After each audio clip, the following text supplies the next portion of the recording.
Discovered my wife's explicit affair with Zack while sneaking through her texts, and now our marriage feels like a cruel illusion. My name is John, and for 8 years, I thought I was living the dream. Jenny and I met in college when we were 22, both fresh out, raring to live life, and we clicked instantly. Through all these years, I'd always thought our marriage was airtight. No big fights, no cold wars, not even a break long enough to wonder if we'd last. We shared everything: phones, passwords, inside jokes, and countless memories. It always seemed like we trusted each other completely. But this morning, everything unraveled around me, and I wasn't even looking for it. Jenny was sleeping peacefully beside me. My brother texted her because Jenny and my brother's wife, Carly, were planning a girls' getaway while the guys and I were going to have a football-filled weekend. Carly had dropped her phone in the toilet, so my brother and Carly were sharing his phone for now. He wanted Jenny to contact Carly, so I, ever the prankster, thought about texting something ridiculous to Jenny from my brother's phone, just to embarrass her. To come up with the perfect inside joke, I decided to scope out their conversation, swiped open the iMessage app, and scanned for context. That's when it hit me, a conversation just below the top, someone named Zack. The latest message from him jumped out, 3GN. My stomach instantly dropped. I didn't even know a Zack. Curiosity and anxiety got the best of me. I opened their chat, and what I found turned my world inside out. Their messages weren't just flirty, they were explicit, raw, and disgusting from a cheating spouse. I read about Zack's filthy fantasies, things he wanted to do to her when she crawled up next to his sack. Nude pictures flooded the chat, from both of them, mostly sent late at night while I was oblivious, sleeping right next to her. She tried hard to hide this from me. Just sitting there, holding her phone, I realized in a cold, detached daze that this was the death of our marriage, the end of every cherished trip, every night tangled up together, every promise whispered under foreign stars. In those minutes, everything I believed about us felt like a cruel joke. I set the phone down, quietly went to the bathroom, and stared into the mirror, trying to reset. But the universe just kept twisting the knife. As I made breakfast, Jenny's phone kept going off, 7 times. Every notification was either a good morning text from Zack or reminders to confirm plans for another secret rendezvous. She took her phone into the bathroom, and I heard her tap out a few quick replies behind the closed door. I heard the vibration, the clicking, all while I was on autopilot, hanging on to my sanity by a thread. Sensing something was off, she changed her phone passcode the same morning. Suddenly, I was locked out of every portal into her life, her phone, her email, her Facebook. I must have let something slip in my manner, some new distance she could sense. But I wasn't about to give up. Tonight, she went out with friends, and thinking quick, I snagged her phone before she left, claiming she'd lost it. Call it desperation or obsession, but I spent hours hacking my way past those security barriers. Finally, I broke in and confirmed every horrible suspicion. There it was again, dirty texts, pornographic photos back and forth, vivid discussions about sex acts, mentions of upcoming meetups. The betrayal ran even deeper. From the messages, it looked like Carly, my brother's wife, might be in on Jenny's secret. Maybe she was her cover story. All these years, I never questioned Carly, or Jenny and Carly's weekend trips. After everything I'd read, I scrubbed any trace I'd been on Jenny's phone before slipping it back into place. The worst part? We still have sex often, and it's passionate, at least, I thought so. We still do things together that real couples do. She is on birth control, but that was my idea, not hers. I'm still fit, and, if I'm honest, I'm confident about my body and what I can give her physically. It isn't about looks, so what the hell is it?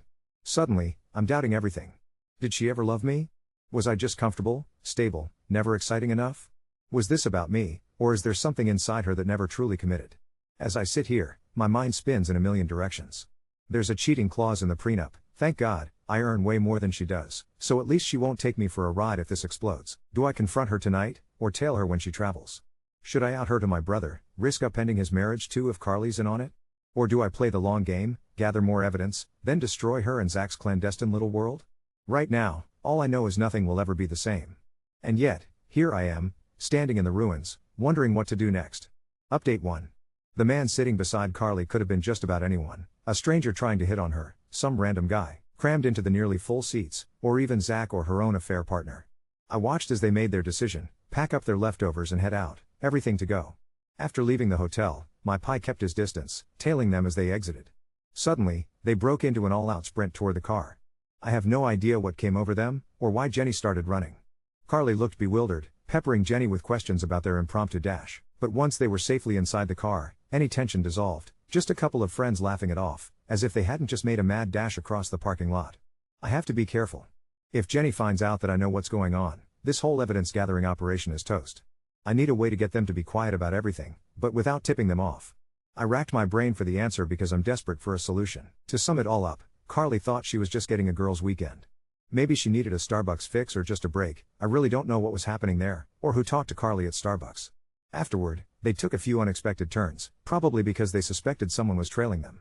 Once at the hotel, they grabbed a bite to eat. Jenny pulled at random sprint to the car. Maybe she was excited or they were just goofing off. Then, to my surprise, Jenny showed Carly the spot where she'd be staying, as a safety measure in case Jenny ever stopped responding to texts.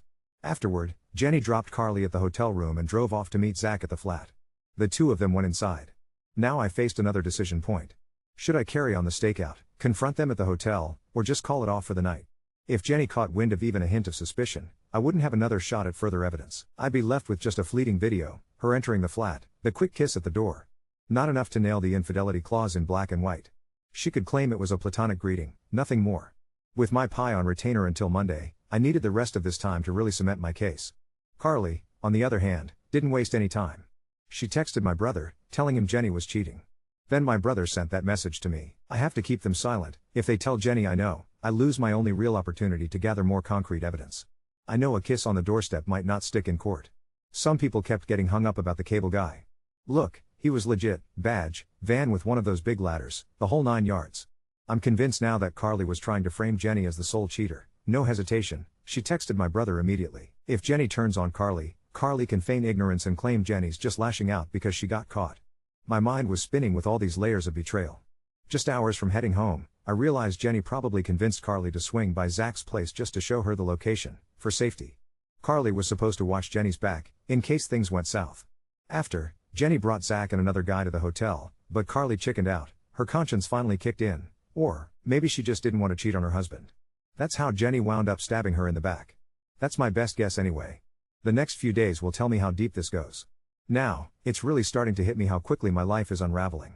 Maybe some people get a kick out of this sort of drama, but I'd throw it all away to go back, do anything to avoid ending up here. It just proves that money can't buy happiness unless you've got a real partner and a real family. I get that some people say you don't need those things to be happy, but I just don't buy it. The isolation is suffocating. With my parents gone and just one brother to lean on, the thought of both of us getting dragged through this mess is crushing. He's the only family I have left, and I can't stand to watch us fall apart together.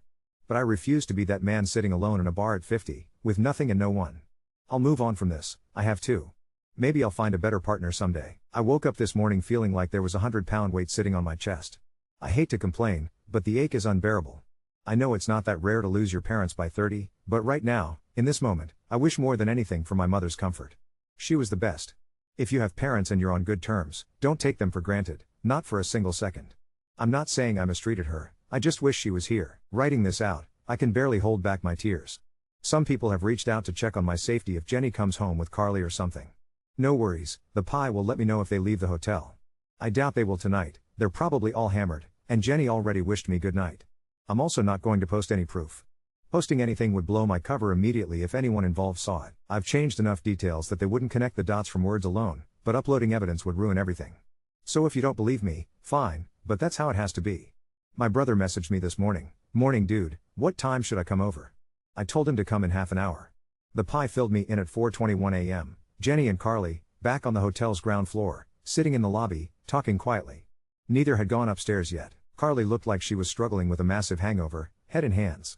At 4:56 a.m., finally, they went back up to their room. I've still got hours of night footage to review, but first, I need to make breakfast for me and my brother. That's today's plan, handle breakfast, get through the day. Jenny is due home later, sometime this afternoon or evening. I'm torn up about it, and my mind is spinning about how I'll face her.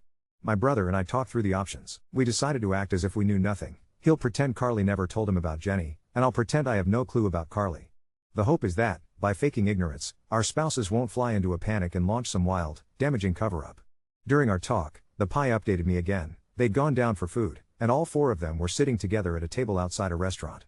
Jenny was wearing obviously male sunglasses, probably borrowed for a hangover from one of the guys. Everyone looked miserable except the unknown man, who was oddly chipper. After they finished eating, they all headed back upstairs. I sat there in the hotel lobby with my brother, both of us silent as we watched our wives eating together in the restaurant. There was this strange sense of detachment, almost as if I were observing someone else's life spiral out of control. My brother could barely compose himself. The look on his face was one of pure disbelief, ghostly pale, eyes glassy with tears that he tried, and failed, to stop. Just hours before, he realized his marriage was shattering before his eyes. He broke down completely, sobbing until he had nothing left, and my heart ached for him. Despite everything, I promised myself I would let nothing show. I couldn't afford to be ruled by emotion, not now. I needed clarity to make the right moves.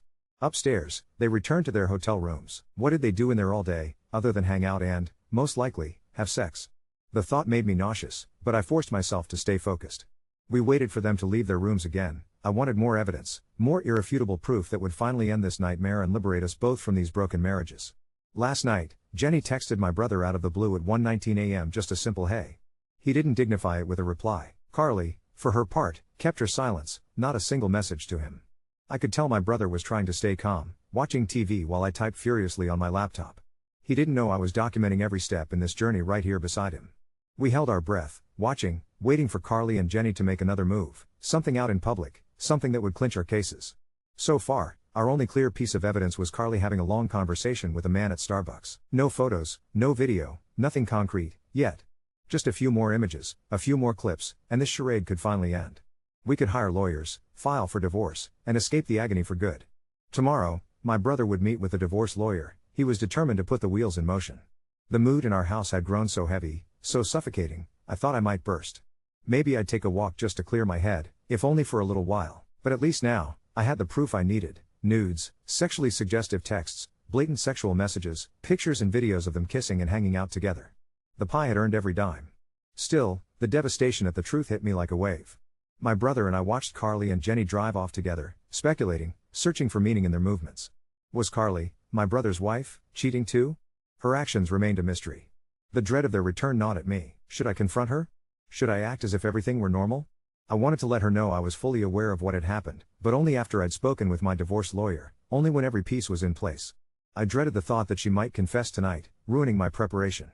I hoped, desperately, that she'd wait, just for one more day, just until after my meeting with the lawyer, when I'd be ready, when everything would finally be under control.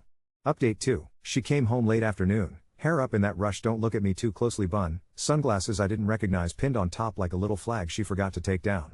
She pulled me into a hug that lingered a beat too long, palms pressed flat like she was checking for a wire.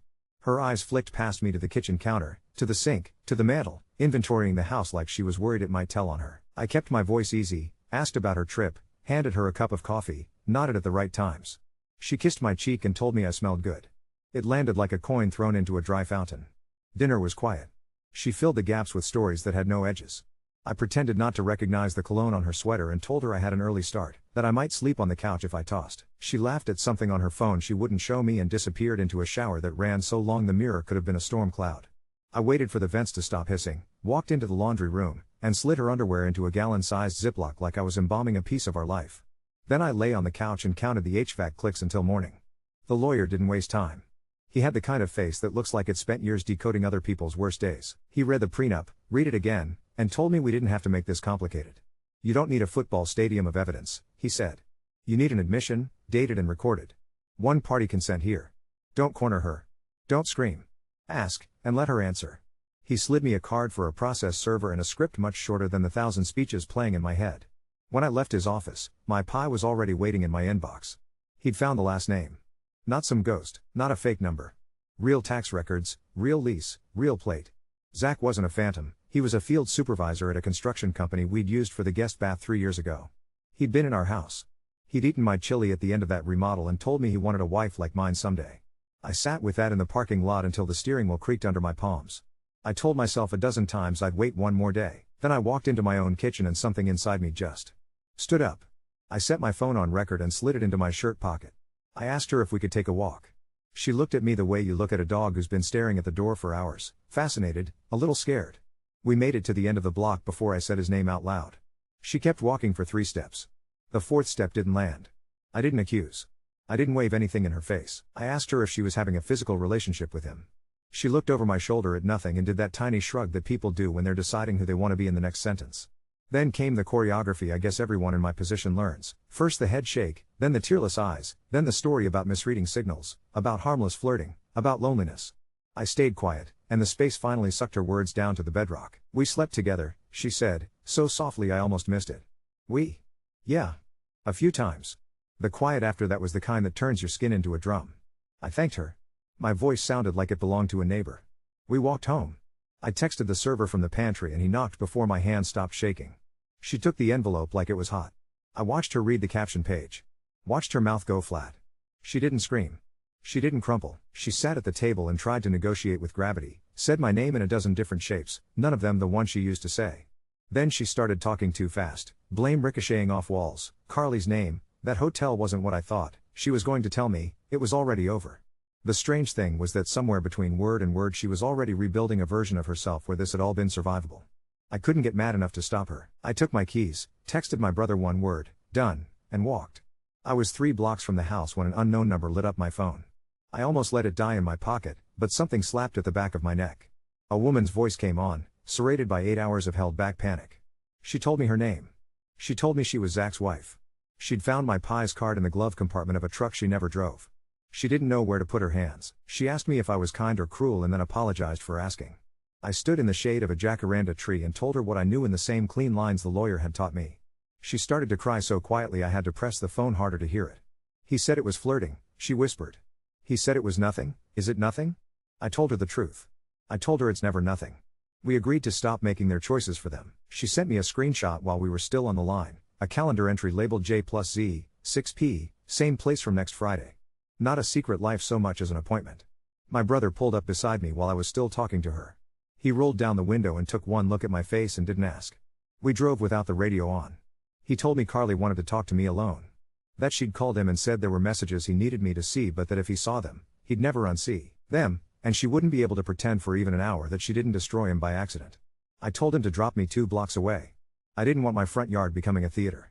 Carly was waiting on my porch steps, arms wrapped around herself like she was freezing. She didn't bother with hello.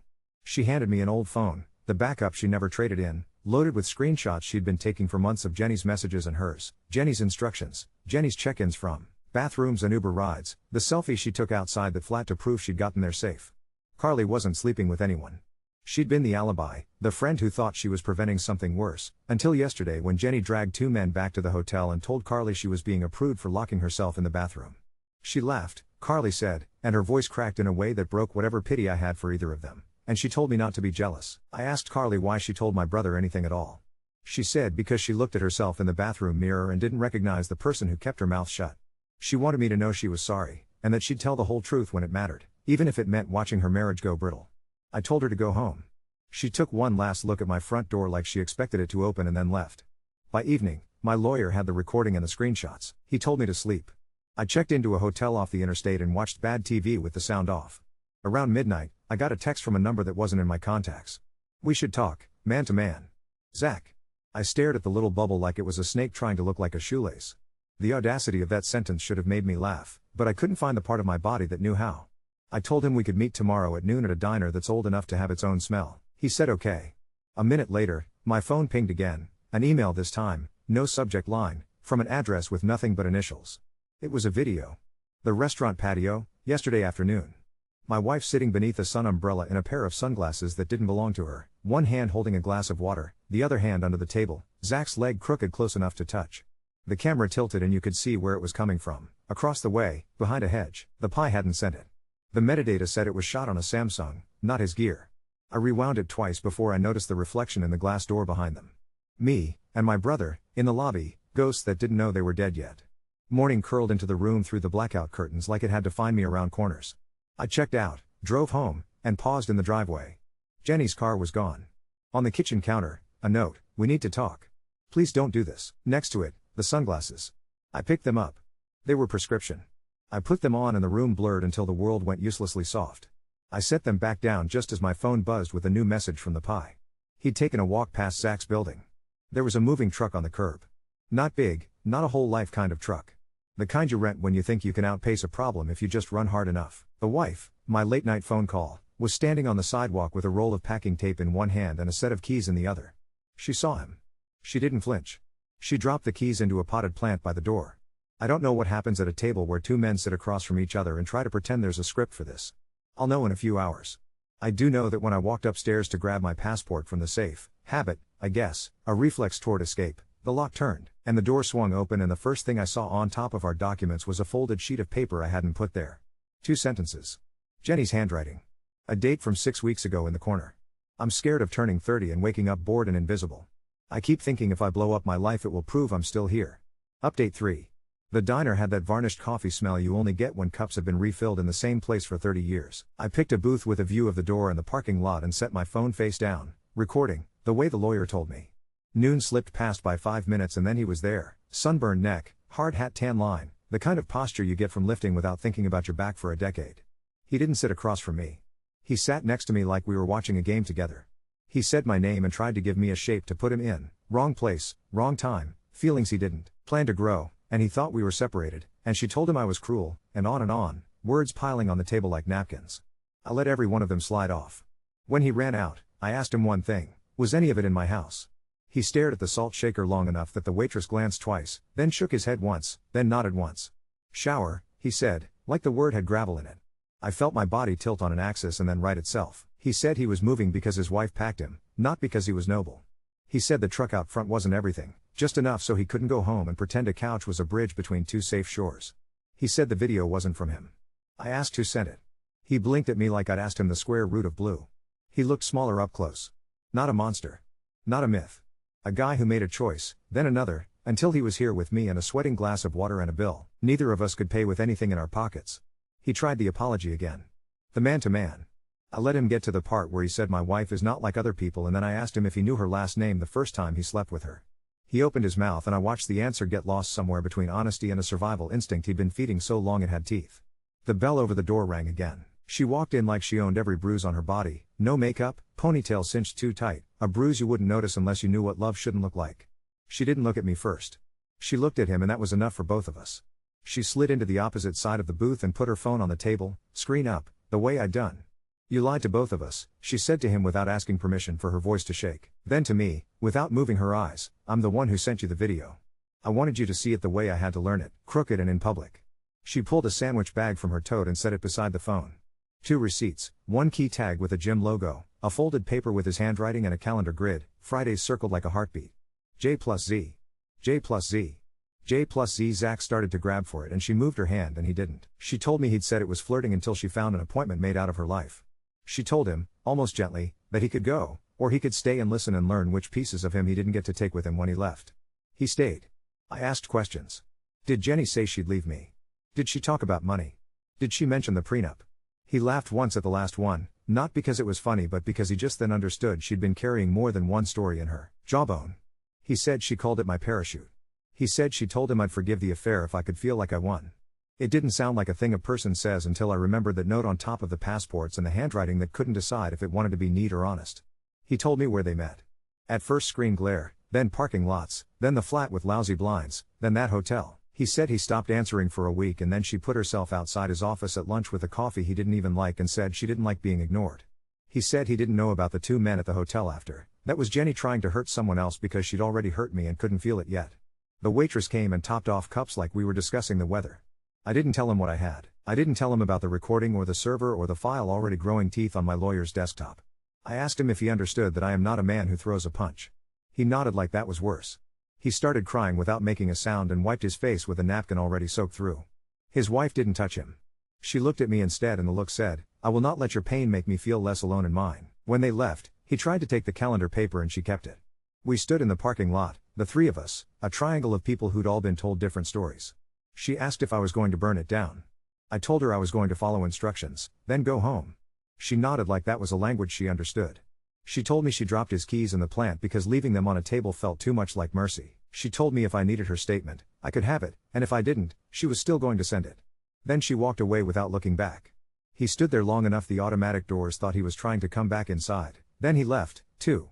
Back at the house, her car was in the drive, exactly straight, like a student driver who's been told the instructor is watching. Inside, the kitchen smelled like citrus cleaner and something else underneath it, the ghost of whatever perfume she put on to keep the world from smelling like him. She was at the table with a legal pad and a glass of water and an expression like a teacher waiting for a late paper. She said my name in the good shape again and I almost hated her for finding it. She wanted to go to a counselor. She wanted to talk about childhood and patterns and the word compartmentalize like it was a lifeline. She wanted me to know there'd been a miscarriage 8 months into our marriage I didn't know about because she didn't want to see me hurt that way and she still doesn't know whether it was grief or relief that kept her quiet. She wanted to make a mountain of confessions so big we'd have to climb it together. I told her I met him. I told her he sat next to me because he didn't know how to look me in the eye. I told her about the shower. I didn't raise my voice.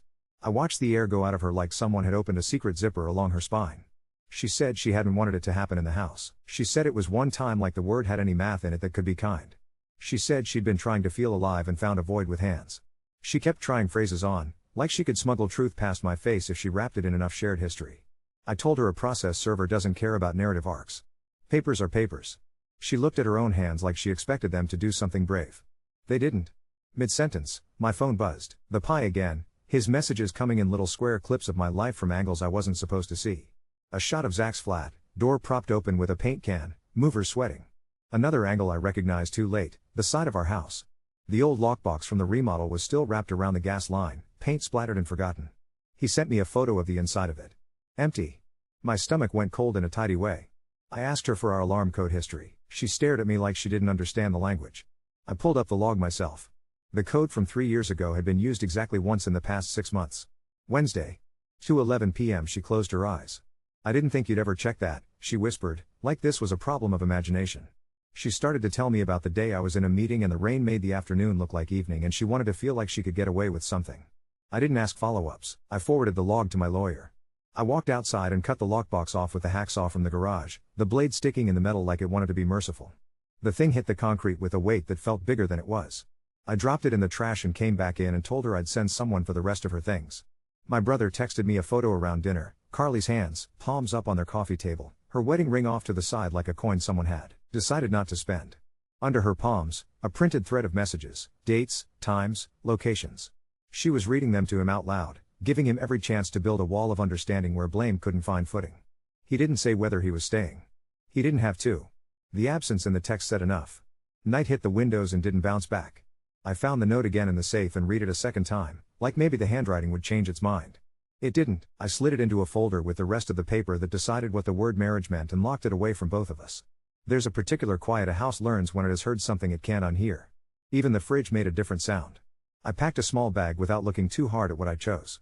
On my way out, I took her sunglasses off the counter and set them on the mantel, lenses facing the room like two dark eyes that could finally see what they'd been looking at. I locked the door, got in the car, and drove to a different exit off the same interstate as last night, because why should one hotel have to hold all this?